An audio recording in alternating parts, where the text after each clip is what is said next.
Welcome to Tech Leveler, I'm Lee, and in this super quick video I'm going to show you how to enable Hibernate mode on Windows 11 or 10 PC.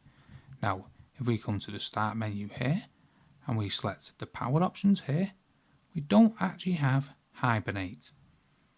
So how do we find it?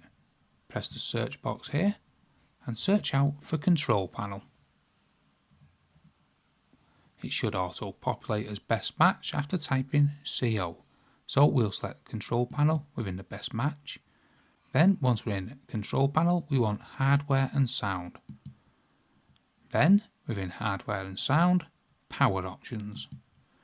Now we need to look on the left hand side within Power Options and select Choose what the power button does. Now here you won't be able to make any changes in the bottom shutdown settings. We can see we need to turn on hibernation, but we can't turn it on. How do we turn it on? We need to select this here at the top, change settings that are currently unavailable. Select that.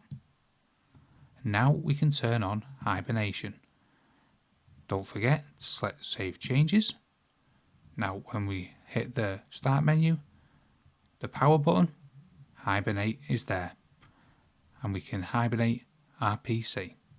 So that's how to enable Hibernate mode on Windows 11 or 10 PC.